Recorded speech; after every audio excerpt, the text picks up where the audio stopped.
Well, folks, welcome to one more edition of Politics and Radam Egberto. Will is your host. Thank you so kindly for being a part of the show. We're going to have a great show for you today. Hey, let me ask you something, guys. Isn't it great to see a serious person representing the United States of America on a national scale, whether you believe what they believe or not, but just to have somebody representing you that you know have some intellect, that you know has some intelligence, that you know knows their stuff, and are not just a privileged person who has a position just because of who they are and what they have.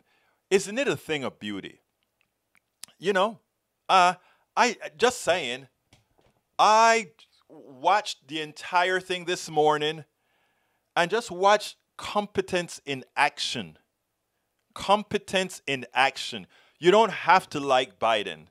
You don't have to be a supporter of Democrats.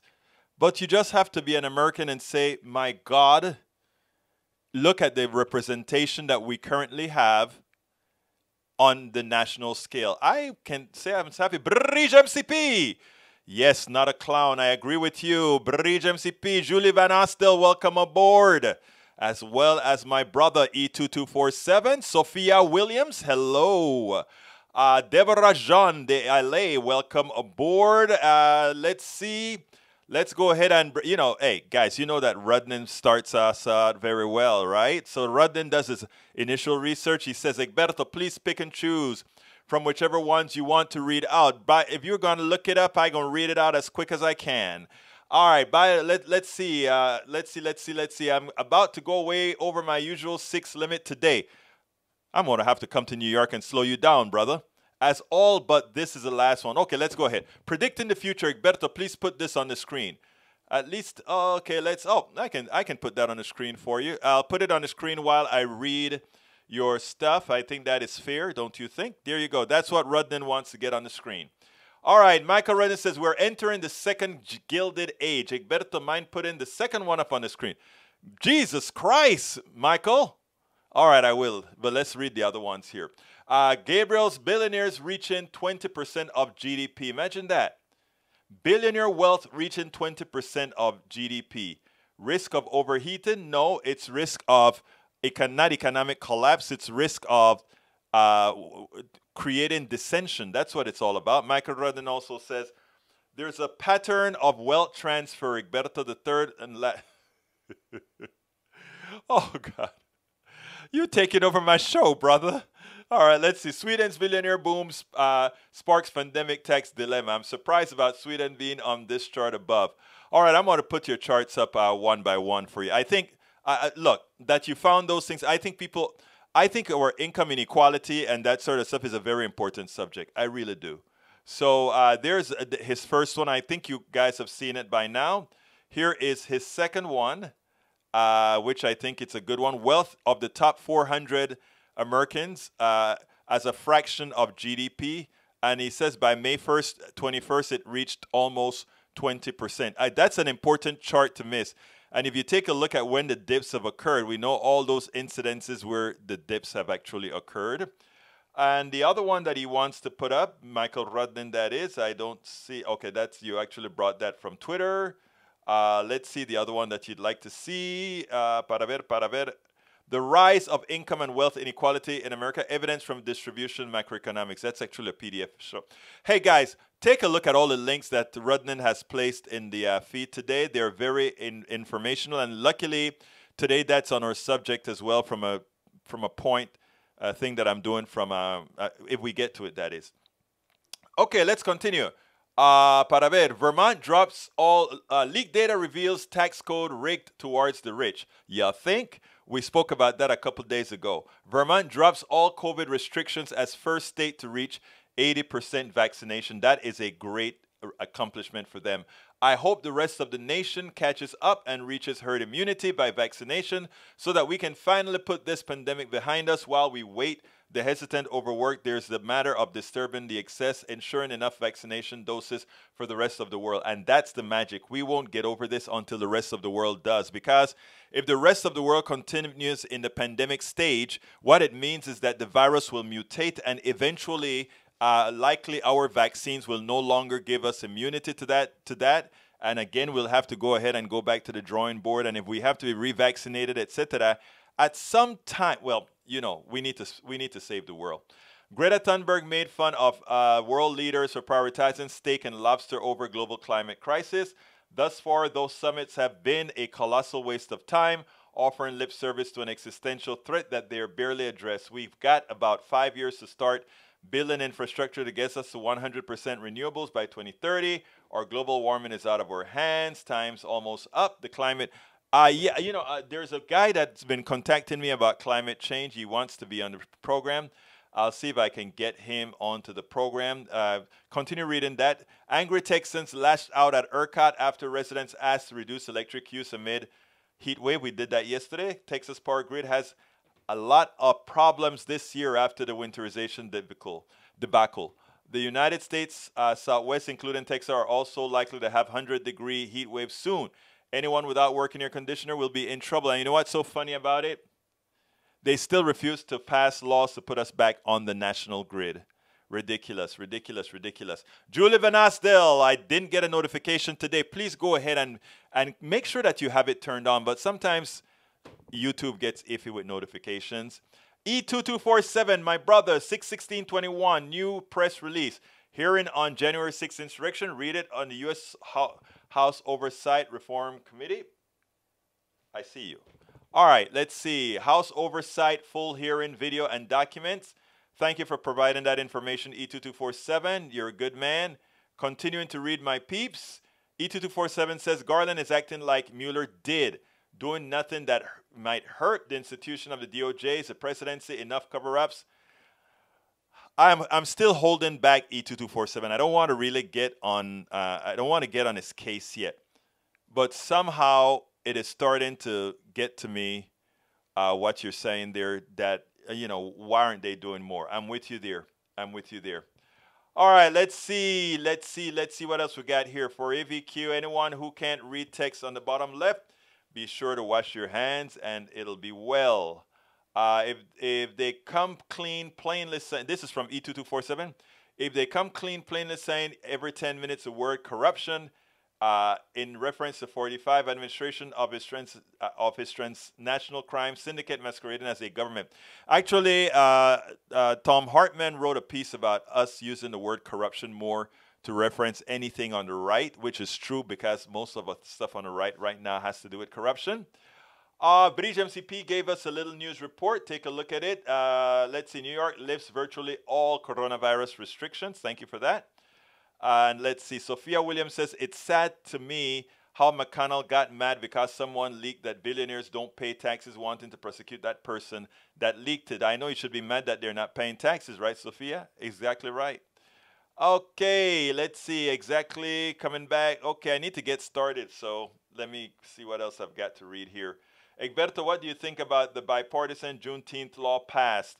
Oh, they passed that law because they were scared if they didn't pass it, the names they would be called. But anyhow, let's go to our first video. Our first video is about Biden schooling reporters. You know, reporters want him to have a meeting with, and other people want him to have a meeting with these foreign dignitaries and Putin or whatever. And they act as if Biden can say, you do what I say, and if you don't do what I say, I'll throw a bomb on you or something like that. That's not how diplomacy works because we don't have the wherewithal to do it. And secondly, Americans don't want to do it anyway. You know, we can talk about, oh, get tough with Putin. Exactly what does getting tough with Putin means? Check out Biden. Watch how he schooled the reporter here. Look, guys,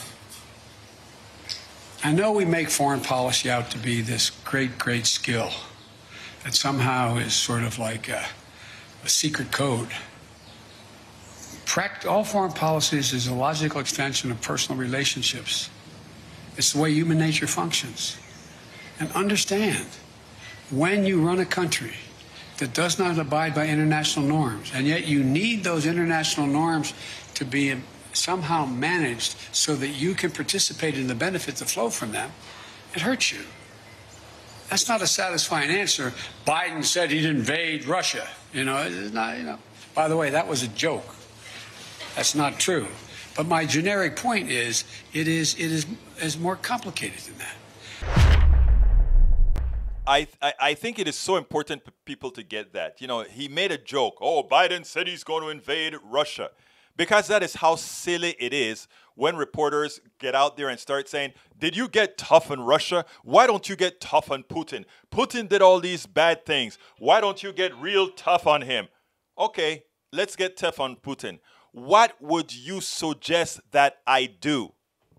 What would Americans want me to do? Would you want me to go ahead and launch a missile into Russia? Would you like me to provoke a possibility of World War II? What we're doing is sanctions. Does sanction work? Most of the times they do not, but it inflicts some sort of pain that does modulate behavior. We take you out of the G8 to make it back to the G7. Did that help? Not all that much. Putin is a insipid person looking for attention. Just like Donald Trump was an insipid person looking for attention. They are in the same boat together. We elected one and they elected another. Let's remember that. So what Biden did there was very important to point out, okay, good. You want me to get tough. You want me to come and say, oh, I'm going to blow up Russia. That's not what you're saying. We are doing the best we can. It's called diplomacy without war. And that is what most Americans ultimately want. Now, this other piece is also important because what got to me with this reporter, and I just, when I posted it at Daily Kos, they told me, hey, did you know that reporter was a CNN reporter? And I'm like, you got to be kidding. I could swear that was a Fox News reporter. Because the reporter asked Biden, hey, Biden, why are you so confident this is going to work? Biden says, who told? I didn't say that. Where the hell did you hear that? I never said I was confident it's going to work. And then the reporter repeats what he said. And what he actually said was, in fact, hell, I don't know. I'm not confident about this at all. We'll see in 3 to 6 months. That is what Biden said. The reporter repeated what Biden said, but still, what she asked him showed that what she was doing was Fox News-like reporting. I want you to listen to this, and then we'll take it on the other side. Biden justifiably ridiculed a reporter at the end of his press conference. He turned back around after she called out and asked him, why are you so sure that this is going to work for you? Why are you so confident that El Señor Putin is going to do what he said? And he said, you didn't hear me say that. That's not what I said. Then he corrected himself. And the reporter insisted on showing her inability to understand foreign policy. What is Biden going to do? I'm going to blow you up. It just shows you the level of the silliness that the reporting base has become. I want you to listen to this, and then we'll take it on the other side. Why are you so confident he'll change his behavior, Mr. President? Yeah, I'm not confident in changing behavior. What do you do all the time? So when did I say I was confident? You said in the next 6 months you'll be able to determine. What I said was, let's get it straight. I said what will change their behavior is if the rest of the world reacts to them and it diminishes their standing in the world. I'm not confident of anything. I'm just stating the fact. But given his past behavior has not changed, and in that press conference after sitting down with you for several hours, he denied any cyber attacks, he downplayed human rights abuses, he even refused to say Alexei Navalny's name. So how does that account to a constructive meeting as President Putin? You don't understand that. You're in the wrong business. Some may go ahead and give Biden a hard time for this particular response. Look, we need to give Biden a hard time for many other things. But in this case, the way he handled this foreign policy thing with Putin thus far, I don't think it could have gone any better. And it didn't go badly at all. What many reporters seem to want is for him to say, Putin, you are going to do what I tell you to do. And if you don't do what I tell you to do, then what? There's not a damn thing you're going to do. So it's important for you to understand that what he says actually is fact. If we don't like something that you do, we are going to try to find a way to pressure you, absent some sort of action that would otherwise be irreversible. Sometimes the press corps really, really gets you thinking, did they really go to school? And his last answer to her is, if you have to ask me this question, then you don't know what you're talking about. And again, I wrote it down here because, here's what the reporter says. When he says, who said that? I didn't say that. And here's what she then said. She says, let's see, I wrote it down here. I said, look, the reporter continued to show her incompetence. Given that this past behavior, okay, this is what she said. You said in the next 6 months, the reporter replied, you will be able to determine. Yes, that doesn't say I am confident something that's going to happen. That says I don't know. And in the next 3 to 6 months, we'll see. How did you get, what makes you so confident? The reporter the reporter was silly, and it's a CNN reporter. From what I hear at Daily Kos after I posted it, she should be ashamed of herself. You leave that kind of reporting to Fox News. You leave that kind of reporting to the ones that have the notoriety of being always wrong, of being liars, of being misinformers, of creating many of the ills of the right wing. That is who you leave that for. Whew. That one really got to me, folks. But anyhow, yesterday I was supposed to play the thing that I did with Like It or Not with the Benjamin Dixon show. I'm going to do that right now, and then we'll take it on the other side. So let's get busy. Let's go ahead and dive right in to Egberto. Buenos dias. Good morning, guys. How you guys doing? Good morning, sir. Hey, you woke me up, DJX. Man, let me tell you, you woke me up with some good jams, man. I appreciate that, sir. Thank you so much. I kind of got up early, said I'm going to listen in, and started listening, and it was great music. Thanks, man. How Thank you guys sir. do? I appreciate that. We're doing really well. We're doing really well. How you do, Egberto? How are you? I have to start by saying good morning, Rebecca Arthur. How you doing? You remember last night? I'm doing all right. I'm doing okay. And of course, Benjamin. How you doing, Ben? I'm doing great, sir. I'm trying to check and see how are you broadcasting to us. You got your books on the screen. You got you got the technology on lock, man. What is this?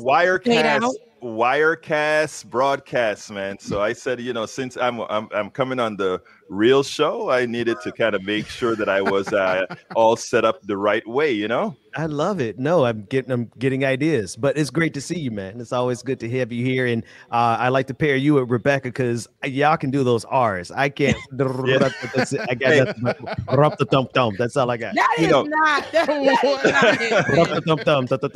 I tell you, from the last show, that was the that outtake between you and Rebecca. That was like the bomb because that's what people didn't care what I said. They just loved that interaction you guys had afterwards. Oh yes, no, they loved what you said. Of course, Egberto. You come on here and you make sure that you give us politics done right. Which is what your show is named, Politics Done Right. I know most recently, we've been discussing Joe Biden here on the show, right? And there are a few things that he's touched on. There's been COVID-19. There's been our education system when it comes to our student loans. And most recently, you discussed something about on your page. You were talking about his international ideals and what he wants to do with that. So what is your stance on that? I know that you had a little bit of pushback for him. Yeah, well, two things, right? First of all, I'm going to start by saying the blog that I did yesterday was a simple blog. A guy asked him, "Hey, are you guys going to stop the policies that Donald Trump had involved, meaning the tariffs and all that sort of thing?" And he went to the mic and he said, "I've been here 120 days, really 144, but that's close enough for government work. I'm here 120 days. Give me time." Normally, when a a moderate says something like that, give me more time, generally means it ain't gonna happen. Exactly. Okay. Yeah. But I think for now, Biden has earned some brownie points given the American Rescue Plan, how powerful it is. I was reading something last night that said the American Rescue Plan is starting to look like genius because it was so big. Even if he doesn't get the things that he want to get, all the things that you want to get in the new bills, the American Jobs Plan. Wow, we had a very good start, and he kind of gave some bona fides to the progressive side. Now, I am the type that says we're going to have to continue to pressure on very hard because the squeaky wheels get the grease. But as far as giving him a few weeks, I say progressive base. Let's give him not a few months. Let's give him a few weeks. A few weeks. I mean, you're being generous because I'll say this, since they've been in office, it's been every time we say, they gave us a date when they first got on, right? They said this amount of time.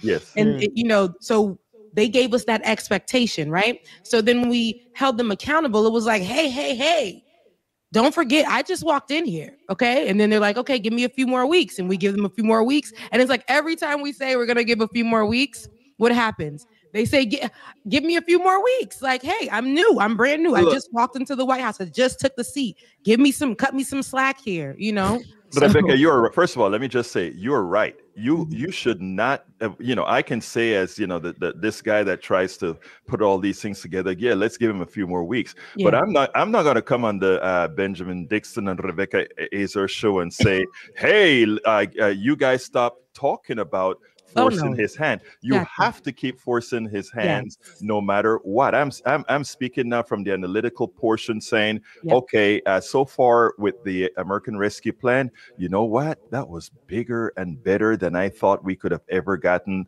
from him. But we, those of us that are progressives, no, we're not supposed to stop telling him, okay, keep doing it. And then there's one other thing about it, right? I think he wants to do it. If you listen to what Bernie said last night, he really wants to do it, but we have a problem. We have a problem called Manchin, and we have a problem called Sinema. Now, there was a time that I had a fear that Manchin would jump ship if we were too hard on him, right? I no longer have that fear because a friend of mine said, Egberto, you are completely wrong. And I said, what do you mean? And he said, well, look, if Manchin switches party, he gets a primary inside of the Republican Party, and he knows for sure that he loses because it's still Trump's party, and Manchin voted twice to impeach Trump. So when I kind of went back, I'm like, I think this guy is right. Manchin probably does not have a chance in the Republican Party. Of course, the possibility is Trump could throw the wrench in and say, okay, I support Manchin if he switches party. That is a concern. That is a possibility. No, I didn't even think about that. Hold on, Ben. Just to let you know, Egberto, you are very right, though. We have to, as progressives, continue to hold them accountable. Because if it ain't us, then who, right? Exactly. But I just want them to know, too. Realize, you guys, you're taking advantage of us and everything that's going on. Nobody asked you to come in with a date, right? Nobody asked you to come in with the plans that you came in with, Joe Biden.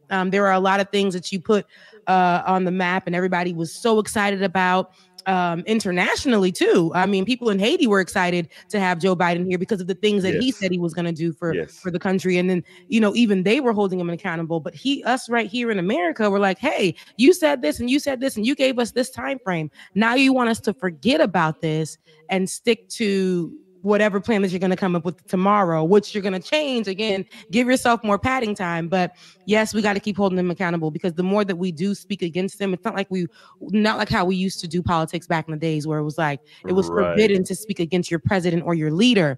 Now it's like, oh no, Joe Biden didn't do what he said he was going to do. And this is what he said he was going to do. And this is where he's turning back his words and we're calling him out. And now people are being more educated and now they're holding him accountable. So you're 100% right. Ben, what were you going to get in there on? Oh, I don't even remember what I was going to say. I was listening to you. Yeah. No, carry on. But Keep you know, calm and carry on. But Rebecca, there's one thing that I'm happy about, that I am starting to see no let up, and the with all the voter suppression that we're having here in Texas, Georgia, North Dakota, and these other places, I tell you what I'm starting to see from some of the feelers that I get, and that is, yeah, we want to fight voter suppression, but you know what is the thing? You remember with a kid, you told him not to put your hands on something, and because you told them not to put your hands on something, that's what they want to do, right? And I think these guys overplayed their hands, and I think right now that we are going to see, 2018 is going to look like a joke compared to what we're going to see for 2022. And I think progressives have to do is make sure to get our candidates in, because we need to make sure that Joe Manchin and Sinema are not the people that we have to the lowest common denominator, which is Republican policy. We need to have people who are going to be there pushing our policies, and there are a lot of those out there now, a lot of them out there. And I think as long as we start supporting those and bringing those in, we're going to be okay. We're not going to be okay maybe by 2022, but we're going to be okay if we step up and do what we need to do. Ben? Nah, that's it. That's that on that. Well, speaking of Joe Manchin, though, we have AOC who recently spoke out, slamming the filibuster, right? Mhm. And she was calling out Joe Manchin and speaking directly to him, and being somebody in the Democratic Party. I mean, like what we were just talking about, it's going to be up to us to call out these people, especially when you're sharing the space with these people, and you have the opportunity to speak against them and not be afraid. And this is what AOC recently did. Let's take a look. Well, no, Democrats have 3 votes to spare in the House. So if the White House comes to you, if Democratic leaders come to you and say, this is the best you're going to get right now, would you and fellow progressives still say no to this? Well, I think the thing is that this isn't the best that we can get. And I do think that we need to talk about the elephant in the room, which is Senate Democrats, which are blocking crucial items in a Democratic agenda for reasons that I don't think hold a lot of water. And for folks saying, okay, where are you going to get these 50 votes? I think we really need to start asking some of these Democratic senators where they plan on getting 60 votes. These 10 Republican senators, that there's a theory that we're going to get support for that out there, I think is a claim that doesn't really hold water, particularly when we can't even get 10 senators to support a January 6th commission. Yeah, no, I hear and you so generally I think that the speaking. argument that we... But on this particular bill, they have 5. And, my understanding is that it is possible, if everything comes together, they could get 10. So just on infrastructure. Mm-hmm. Yeah, well, I think then the question that we have to make is that there's a fork in the road, which is, do we settle for much less and an infrastructure package that has been largely designed by Republicans in order to get 60 votes? Or can we really transform this country, create millions of union jobs, revamp our power grid, get people's bridges fixed and schools rebuilt with 51 or 50 Democratic votes? And I think the argument that we need to make here is that it's worth going it alone if we can do more for working people in this country. With 50 votes, we have the potential to lower the age of Medicare eligibility so that more people can be covered and guaranteed to their right to health care, as opposed to, 60 votes where we do very, very little. And the scope of that is defined by a Republican minority that has not been elected to lead. So I think that's very important, what she said, right? It's like she said, let's go in alone. We don't want to add on the people like the Joe Manchins and the Kirsten Sinemas and everyone else who is following them, who claim to be in the Democratic Party and for the people. We don't want to add them on anymore, because when we do, it's problematic. They're the ones that hold the party back from doing what needs to be done for people, right? From getting the people what they need, whether that's Medicare for all or any other, ideas and, things that they want to put in place that benefit people instead of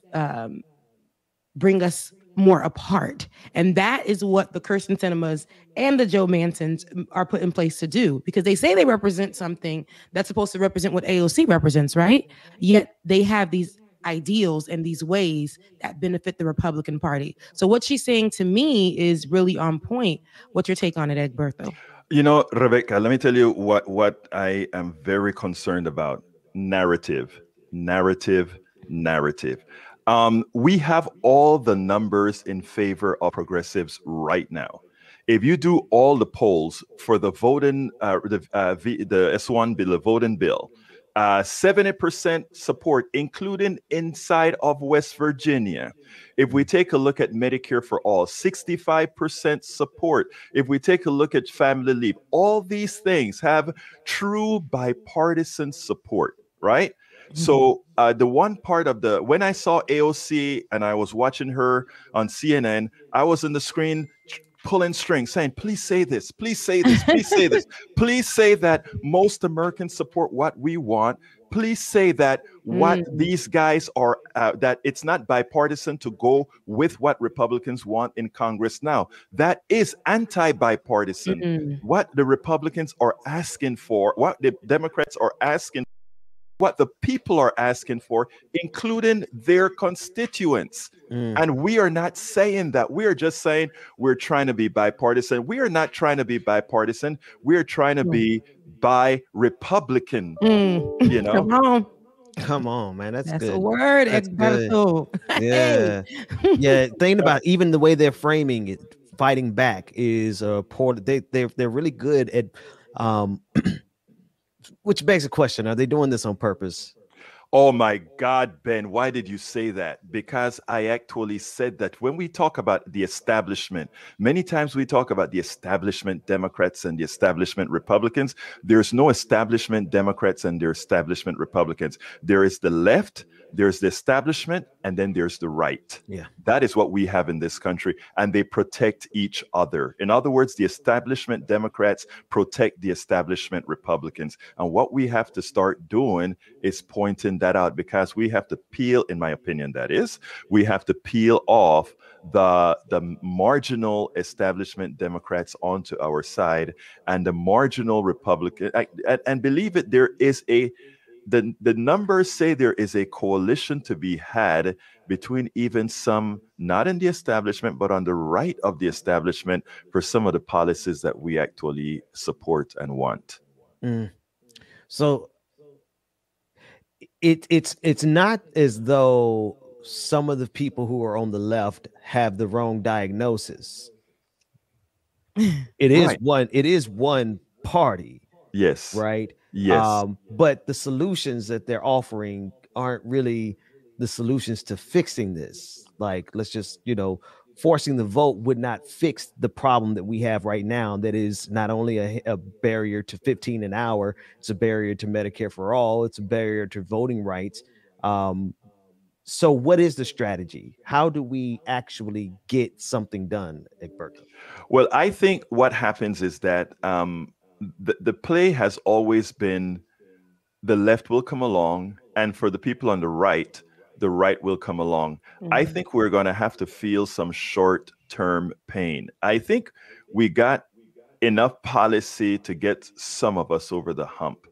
I was on a program and I told the person, I don't remember exactly which one, and I said, there are people that are doing so bad. The reason why they don't vote is because they say, whenever we vote, yes, we support that bulk of the people in the middle, but in reality, things are always bad for us. So whether it's the left or the right in control, it doesn't matter. So I think in the short term, we may need to feel some pain. In other words, say, no, we're simply not going to go for it. And then enough of us, like your program, look, we're not going to get the mainstream media, but guess what we have? We have your show. We have many others like that. I think in the long run, we're going to have to establish a cohesive coalition that puts out a message, so that if you're listening to the Benjamin Dixon Show, if you're listening to Politics Done Right, if you're listening to TYT, if you're listening to all these other platforms, you're hearing the same you're hearing the same message, and that message being 2022 will determine the future of this country, because finally we're going to have people who are representative of the policies we want. I mean, we're not going to put it in a corny way that I said it. I mean, I'm pretty sure Rebecca and you can do a much better job. What you're saying is right on point. Yeah, it doesn't need to be padded. It doesn't need to be extra, but that is a point that people need to understand, that 2022 is just tomorrow. Right. And if we need to really realize and hone in on who is going to take these seats. Like, it's a very important time for us to really look at who our leaders are and who we can get out of here and who we can replace them with. Can I say one thing? Because and I think this is important, right? If Biden, if we run away from making a deal because we said it's just not good enough, the mainstream media is going to spin it as a loss, and that for some reason then Republicans who wanted less should take over. I think that is a message we have to be prepared to go ahead and go against. No, it failed because those on the right didn't want policies for people, and then we go out and tell them what policies we're providing to them that's going to help them bread and butter around that table and for jobs. But Egberto, this is the same game we've been playing with these fools for the last, since the inception of this country. Yes. Right. There've always been poor white people who should have had more in common with black folks than they ever had with the rich, with their aristocracy class. Right. But they are more determined to hang on to their racism than they are having any real solidarity with black, because the policies that they don't want are policies that are going to help black people. And this is why they fight so hard against critical race theory. It's why they fight so hard against, they're going to fight doubly hard against Medicare for all. It's not just because they're against the idea of privatized healthcare, but deeply rooted in this country. They don't want to do anything for black folks here. The thing about it is we make, there's a economist, and this is going to come over wrong to some of my black brothers and sisters, but this economist said the white is the new black. And when he said that, it raised a hell of a lot of hell, right? Because how dare you put these poor white people in this, going through the same pains that black folk has gone through? I mean, there's some issues that with the statement, but I tell you what, I treat racism as a disease, because it is. I treat it as an illness, right? And in treating it as an illness, Ben, sometimes chemotherapy works and sometimes chemotherapy doesn't work.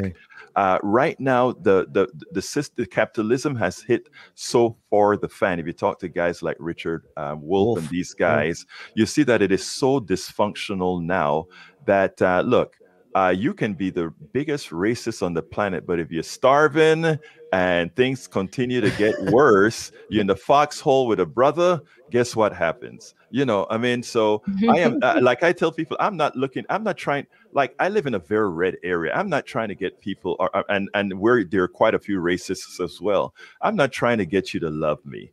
I'm just trying to get you to vote for your interests. But see that in voting for your interests, somehow you ain't doing me a favor. You're doing you a favor. So, I mean, we have to try different techniques, right? And all of us don't have the answers. I don't have all the answers, but I've been trying all kind of techniques and seeing what actually works with some. You see my show, I get a whole lot of conservatives that come on and fight to the T. But every now and then you have that breakthrough, and if you break through to one, that one is going to break through to a few others, and we don't need them all. That's the thing. They're doing the Lord's work. Yeah. I don't know about that, but you're doing good work. It's the Lord's work, okay? Egberto, it's the Lord's work, okay? It's something that's helping us here, whatever, the universe, whoever. It's good work, okay? It's good work. Hey, I like that whoever. I like that accent, man. Whoever. Oh yeah, get you two together. It's an accent frenzy around here. It's an accent frenzy. Because they look at us and they don't expect, and then Egberto opens his mouth and they're like, "What?"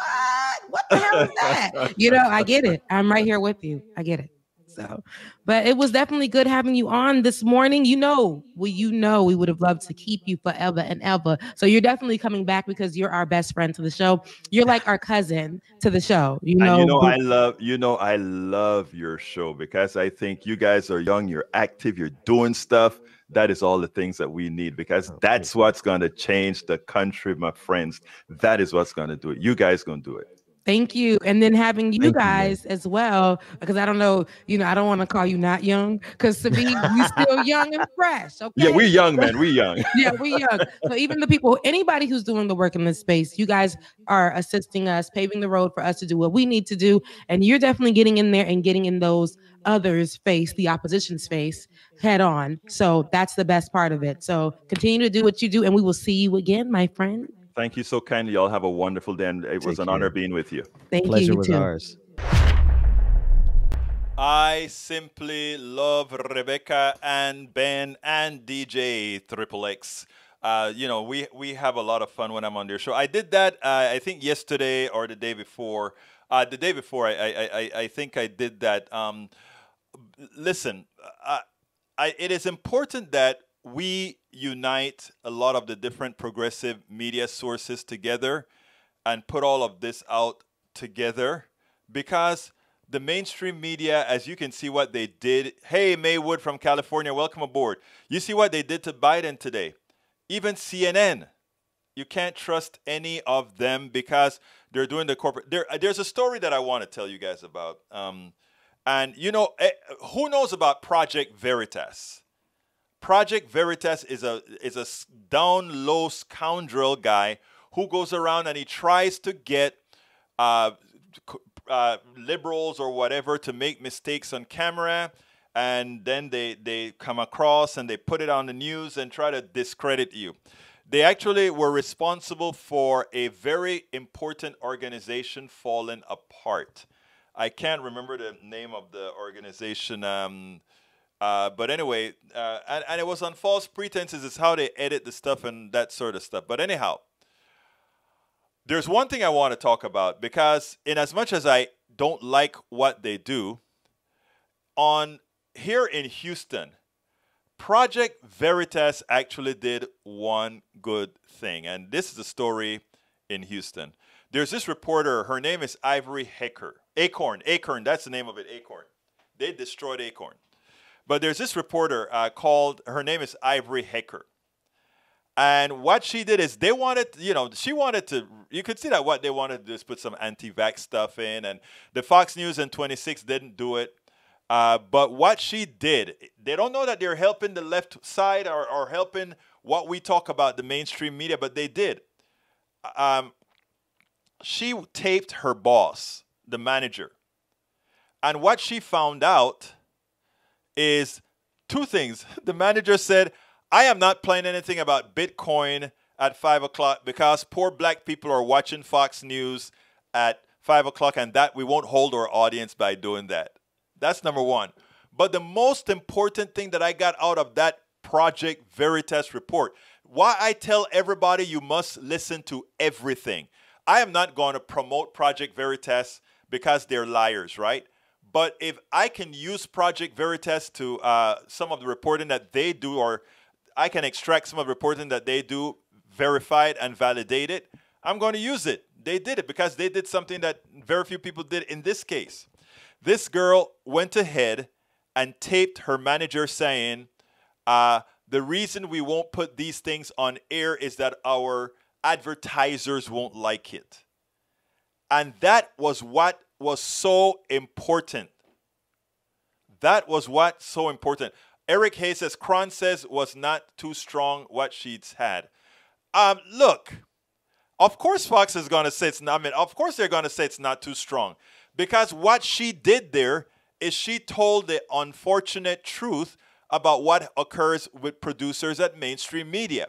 We are not going to play that program because it affects our bottom line. We're not going to play that story because our advertisers will get mad. We won't tell the truth. So that is what came out of there. Now you're going to say, well, Cron destroyed Veritas. I was happy to see the Houston Chronicle destroy Veritas. Veritas is a terrible organization, Project Veritas.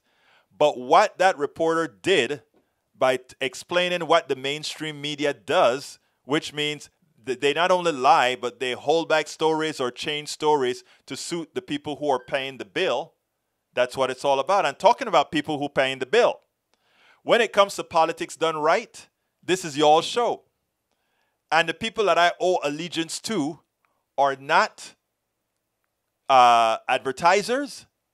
The people that I owe allegiance to is the reason I became an activist. You. So what I want to ask you is if you are on YouTube, please become a subscriber. Allow us to do what we do best. Please go ahead and click that join button and become a part of our family. Please join us. And if you don't see that button to join us, if you're on some other network or if you're listening to us on podcasts, please go to politicsdoneright.com/YouTube. That is politicsdoneright.com/YouTube. to become a member of our PDR Posse. You can also go ahead and get our PDR Posse cups designed completely and entirely by the one and only Bridge MCP, the leader of our PDR Posse, that we're going to get up and running sometime, but it's me only and I need help. But please, if you guys can get me to 1,000 subscribers on YouTube, that's the PDR Posse, and 1,000 subscribers on Patreon, I'll be able to afford some help. So please join Patreon as well. politicsdoneright.com/Patreon or politicsdoneright.com/YouTube. Join one or the other or both. It doesn't matter. It will help. Likewise, you can support us by purchasing at our store, politicsdoneright.com/store, politicsdoneright.com/store. You can get T-shirts, bumper stickers, all that good stuff. If you buy the books from the store, I'll include this with the books as well when I sign it and send it to you. Alternatively, if you want to buy the books directly from Amazon, just go to politicsdoneright.com/books, politicsdoneright.com/books. But again, folks, we cannot do this without you. So if you have the wherewithal, please click that join button on YouTube or go ahead and go to politicsdoneright.com/YouTube. Or you can also give us a super chat. Click on that $ on our YouTube channel. Give us a super chat, etc., etc., etc. Yeah, let me start talking to you all. I had to talk about I have a link in our blog post to that story about the wealthy that Michael Rudnan was talking about. I don't want to talk about it now until I answer some of the things that I see you have in the feed here. If we finish here, we'll go to it. But for now, let's just go ahead and do this. Egberto, after the interview, can you put this on the screen? Well, let me see if I have one before that. We need more progressive Congress and local governments. Absolutely so. Bridge MCP says, what the pandemic did was to show the people who may normally not pay attention just how what is going on. The people rose up, BLM, voting, etc. You're so right. 2022 will be even bigger because I think people are more in tune now. I agree. And that's the reason I did that piece when I said, stop being negative. Let's have faith in people. Let's make sure that people go out there and vote. If you have to take somebody to vote, take somebody to vote. All right, Michael Rudnan wants this on the screen. Let me put it on the screen for Mr. Rudnan. I think if he's going to go out there and find stuff, the least we can do is make sure that that stuff gets out there. More than 8 in 10 Americans get news from digital devices. Yes, they do. Okay, it's on the screen for Michael Rudnan. You can read that now. Michael, let's see. This is how progressives win election. We subvert the need of the mainstream media access. Michael, you heard me talk to Benjamin Dixon about that, didn't you? That's what I'm talking about. I want to get more of us together. The problem with a lot of people on the left is the left has some issues of working together. It's like, I don't have a problem. In fact, I got Rebecca on an interview today. I'm going to play it either tomorrow or the day after. I want to uplift anybody on the progressive side, young, old, whatever. I want to make sure that they have a hearing. I want us to grow our informational base. In other words, those of us that are informing, we have to compete against a neoliberal media or a conservative media. either neoliberal or conservative. I want to make sure that we can be out there doing the right thing. E224 said, that was great. Ben Dixon and Rebecca Azer and Egberto show. Thank you so kindly, guy. Repeat from a day ago. That is what I did. I didn't play it for Politics Done Right, though, Bridge MCP. Maywood says, hello from Long Beach. Hello, Bridge. June 14th on the... Yeah, that's when it was. All right, let's see. Project Veritas, lying scumbags. Yeah, they lie a lot, and they destroyed Acorn.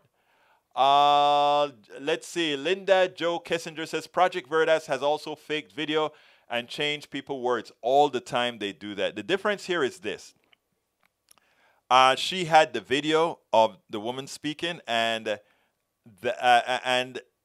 nobody actually said the video was cooked. In other words, the audio that they had from the manager.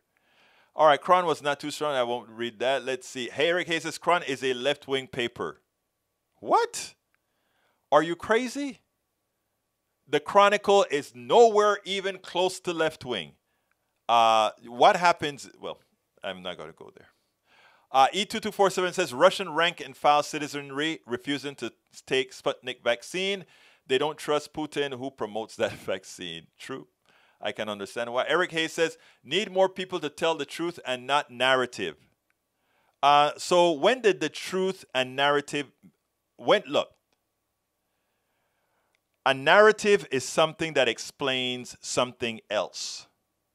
If I just go ahead and say water is H2O, that's a fact. If I say water is H2O, something, and if we want to, and what we can do is use electrolysis to dismember water into hydrogen and oxygen, or if we have hydrogen and oxygen, we can burn the hydrogen and the byproduct will be heat and water. That's a narrative. I've given a narrative around water that gives a better appreciation of water, H2O. A lot of things in it needs narrative. I can come out here and I can tell you the marginal propensity to consume of poor people is larger than that of rich people.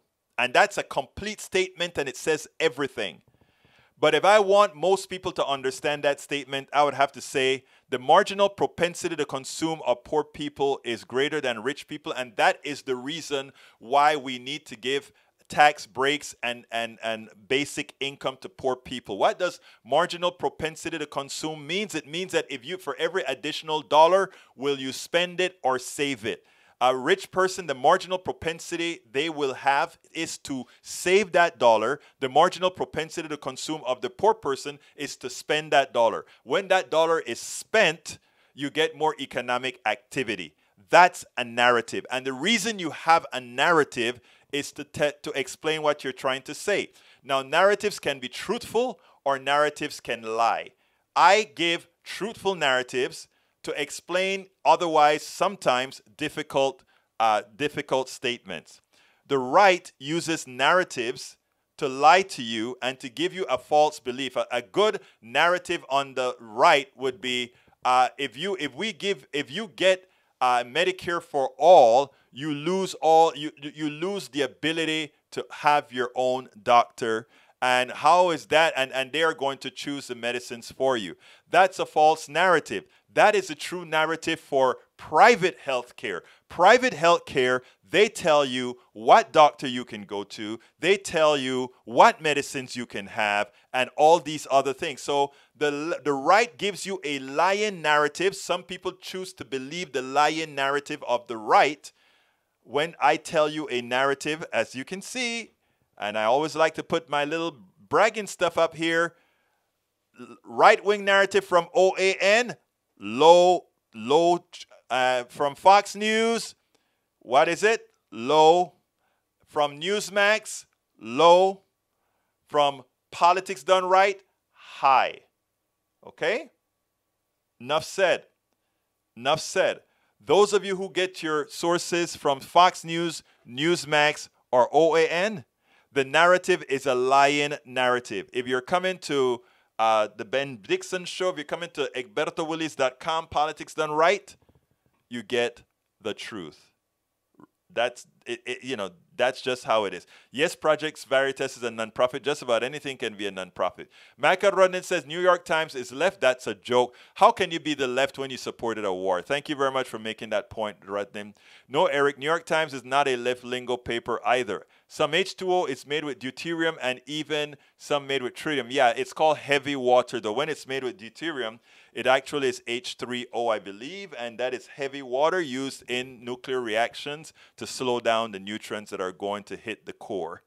Eric Hayes says, replying to Maywood, not sure. Okay, let's see. Maywood says, it might be somewhat liberal, but it certainly is not left-wing. All too often, the far-right conservatives believe anything that tells a different story of theirs must be left. Yeah, that's what happens, but that is what they're taught. That's why I tolerate.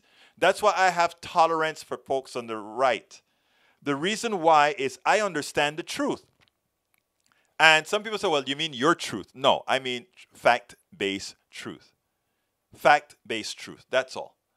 But I understand if you see, what the right has been successful in doing is they first detach you from the things that had value. They detach you from government.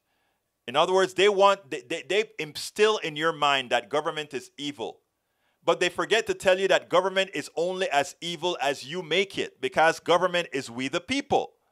So they create that detachment from government. And the reason they had to create that detachment from government is that the wealthy people who are controlling the minds of the people on the right have to have a reason to detach government so that they won't support good government that ultimately is going to force them to pay their fair share in taxes and prevent them from stealing, prevent them from pilfering everything that you have. All explained well in How to Make America Utopia. Yeah, I got to plug my book every so often, guys. I got to survive. Okay, Berto, the nuclear engineer, teaching us all on the show. Well, yeah, I mean, I believe it or not, I worked on a nuclear reactor at the University of Texas in Taylor Hall. We had our own nuclear reactor. I actually flipped the switch one time to turn on that reactor, and it was amazing. We had that reactor underwater, and you could see all the ultraviolet light that when the neutrons started hitting the water, what it looked like. I'm an engineer by training, guys. That's what happened. And the engineer still lives in me. And as much as I've always been a political animal, the engineering still lives in me. E2247, I learned a lot from Egberto. Thank you so kindly. He's an excellent teacher. You guys are so kind. Really, you are. Scary story, Egberto. Actually, I really turned on the nuclear reactor at Taylor Hall at the University of Texas in Austin. And, just check it out. Taylor Hall is where we had it. Let's get more nuclear in Texas for the grid. No more nuclear in Texas is needed. Texas has enough wind. Texas has enough solar. And Texas have enough area to create a back-end store for the solar and wind whenever the wind is not blowing and whenever the sun is not out. What we have to start teaching the lies. Remember, I talk about narrative. I'm going to go over by 1 minute because you opened the door for me to say something important, Eric Hayes. The way the right tries to tell you that you can't use renewables is that, what are you going to do when the sun is not shining? What are you going to do when the wind is not blowing? When that has no narrative, when the wind is not blowing, when the sun is not out, you don't have any electricity. And they make that's the end of the story for the right. The end of the story for people who think, people who allow the correct narrative is the following. If you take solar energy and wind energy, and while they're blowing, more than likely you are producing more energy than you can use. Right now, you know what we do? Drive through the desert, and you see half of those windmills are not spinning. You see some spinning, but most of them are not spinning. We can make sure that all of them are spinning. And the electricity that we're not using while we turn them off, we actually use it to do something like pump water into a higher level or pump electricity into battery bases, right? So there are two ways for back-end store. Back-end store simply means how do we save electricity so that when the wind is not blowing or the sun is not shining, we still have electricity in reserve. The answer is a dam, right? Let's give another example. Right now, the Colorado is the Lake Mead is running out of water, right? And but we have a whole lot of wind still blowing in these areas, right? If we wanted real investment in infrastructure, right, what would we do? The Colorado, the water goes down the Colorado, and then it goes ahead and goes through the turbines. We could line that area with windmills and solar that are actually running pumps. And the water that drops down and get the generators running in the Colorado, we then pump that water with free energy back up into the Colorado. So that Colorado is getting back a lot of the water that it's using to generate electricity. What is that? That is called a back-end store. Because when we pump that water back up into the Colorado, what does it mean? It means that we are generating. And why would we do that? There are other things that we could do, right? If we're aligned if we line the wind with power, while there is light power, we could cut the turbines off in the dam and simply pump the extra excess water, get electricity from the wind, and the excess from the wind, pump the water back into the Colorado lakes, and there we have our back-end store. Evaporation will always happen.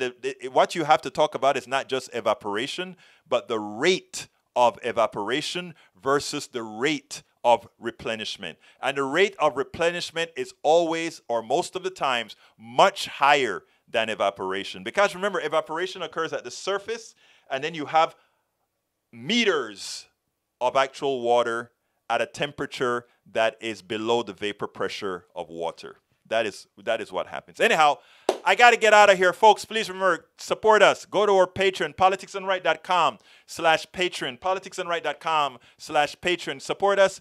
Become a YouTube subscriber, politicsdoneright.com/YouTube, politicsdoneright.com/YouTube. Go to our books, politicsdoneright.com/books, politicsdoneright.com/books. I know you could be anywhere. I want to thank you so kindly for being a part of our show. Please remember to share it, and tell other people about the show, and tell them to try to come during the real time. Because if we get more real time viewers, we'll have more people sharing in real time as well. Thank you so kindly. My name is Egberto Willies. This is Politics Done Right, and you know how I end this, baby. I am what? Out! We spend a lot of time deconstructing the news, trying to parse it into a form that everybody can understand. We try to find those little nitpicks where it flies above the fray, etc. If you really like these videos that we do, I want to ask a big favor. Please go ahead, number one, subscribe to our channel, and number two, please join if you can. Thank you so kindly for watching. Keep watching. Please remember to share. We must populate the entire internet with our progressive message, a message that we know is what most Americans say that they want. So help us, please join.